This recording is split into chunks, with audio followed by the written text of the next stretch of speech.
Bonjour Linda, Bonjour Isabelle. merci beaucoup d'avoir accepté mon invitation. Donc je te laisse te présenter. Ok, donc moi je suis donc Linda. Je travaille dans un cabinet de conseil toulousain qui s'appelle Antelli Consulting. J'ai été moi-même manager d'équipe pendant une quinzaine d'années et puis je me suis orientée vers la conduite du changement il y a 10 ans. Aujourd'hui, je travaille au sein d'un cabinet qui justement regroupe plusieurs expertises autour de la conduite du changement. Nous accompagnons en fait les entreprises dans leurs projets de transformation et on axe nos interventions sur 4 axes. Tout d'abord, le conseil dans la co-construction des solutions. Sur l'axe pilotage où on met en tout cas à disposition de nos clients toutes les méthodes de facilitation pour gérer au mieux les situations de blocage. Sur l'axe accompagnement, évidemment, on a à cœur en tout cas de mettre l'humain au centre de nos accompagnements, que ce soit au niveau de l'organisation des individus ou des équipes. Et puis on a un axe événement, puisqu'on est persuadé, et nos interventions le montrent, que l'une des clés de succès de la transformation, c'est justement de pouvoir marquer les temps forts du projet par des événements fédérateurs. Très bien. Donc par rapport à ce contexte actuel, quels conseils pourrais-tu nous donner pour manager différemment et en tout cas peut-être réinventer le monde du travail? Quel projet Quel beau projet. Eh bien, écoute, moi, je pense que peut-être revenir simplement au basique et à l'essentiel. Manager, c'est quoi? Manager, c'est guider. Un manager, c'est un guide. Et simplement, j'ai envie de dire que pour bien guider, utilisons des outils simples que l'on connaît tous. D'abord, le premier outil à utiliser, c'est la communication. Et même plus qu'un outil, la communication, c'est véritablement une colonne vertébrale. Euh, L'organisation qui saura mettre en place en tout cas une bonne communication aura évidemment plus de succès dans sa marche. Elle saura avancer. Pour moi, savoir communiquer, c'est avant tout savoir écouter. L'écoute active permet généralement de capter tout ce qui est dit, mais aussi ce qui n'est pas dit, ce qu'on appelle les fameux signaux faibles. Ça suppose aussi de s'octroyer un temps spécifique qui va être dédié à ça. Quand je dis un temps spécifique, c'est aussi un espace, un lieu, des conditions en tout cas propices à l'écoute, de savoir questionner avec des questions ouvertes. Et puis, c'est être curieux au sens positif du terme.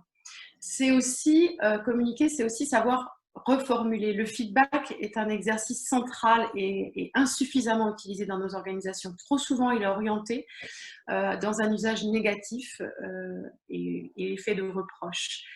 Il peut être en fait très puissant, le feedback, dès lors qu'il est bien utilisé, soit pour faire progresser l'autre, soit au contraire pour l'encourager dans ses réussites. Communiquer, c'est aussi, pour moi, utiliser un langage optimiste, orienté solution plutôt que problème. Ça demande un vrai effort. C'est beaucoup plus laborieux de regarder et de parler des choses avec optimisme que de faire un simple constat de ce qui ne va pas. Voilà. Donc, et là, c'est justement les questions à se poser, c'est comment changer de lunettes, pour arriver à voir dans chaque contrainte finalement une opportunité. Donc merci pour ce volet de la communication, mais il n'y a pas de communication sans relation. Donc comment créer cette relation? Oh, un ingrédient simple dont on entend beaucoup parler, la bienveillance, elle est indispensable pour créer la relation. Et j'aimerais juste lever quelque chose. La bienveillance n'a rien à voir avec le monde des bisounours. Être bienveillant, c'est quoi? Ça passe par des marques de respect, tout simplement, du soutien, de l'aide, de l'attention, de l'écoute, de la reconnaissance. C'est aussi et surtout donner du sens et instaurer le droit à l'erreur.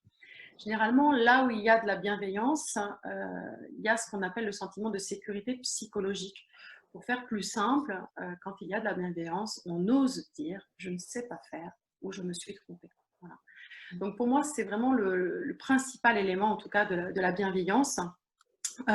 Et n'oublions pas aussi, autre élément important de la bienveillance, et en tout cas, comment est-ce qu'elle se manifeste? C'est par l'assertivité. L'assertivité, c'est être dans la mesure dans la capacité à pouvoir s'affirmer, à poser un cadre pour rassurer Et aujourd'hui, on est bien d'accord que c'est absolument nécessaire dans le contexte anxiogène qui est celui de ce confinement, post-confinement dans les entreprises. On a besoin d'un management rassurant qui sait où il va, qui sait pourquoi il y va et qui permet aussi de partager ce pourquoi donc, et qui permet finalement à chacun de pouvoir avancer. Avant d'être bienveillant avec les autres, c'est important d'être bienveillant avec soi-même. Donc je pense que le dernier ingrédient, en tout cas le dernier conseil que je pourrais donner en tout cas pour ce nouveau management pour cette période-là, c'est une bonne connaissance de soi.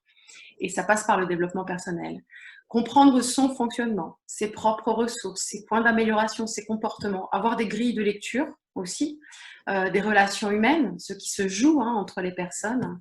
L'intelligence émotionnelle aussi est un levier important et utile parce qu'il permet justement d'identifier ses compétences émotionnelles. Une compétence émotionnelle, c'est quoi? Ça va de la perception de soi à la capacité à exprimer ses sentiments, à formuler de l'empathie, à contrôler ses impulsions, à gérer son stress, à l'optimisme et aussi à la prise de décision. Voilà, donc tout ça, c'est dans l'intelligence émotionnelle, ça se travaille.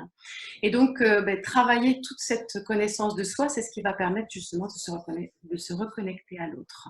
Voilà. Simplement, peut-être pour conclure rapidement, plus que de réinventer le monde du travail de demain, je pense que, en tout cas, j'ai envie de dire qu'aujourd'hui, il faut replacer l'humain dans le monde du travail.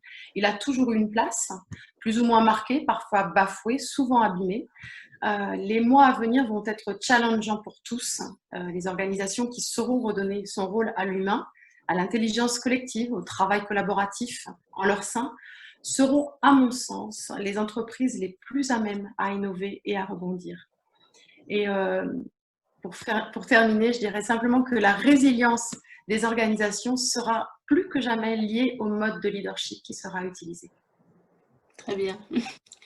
Merci beaucoup. Merci à toi.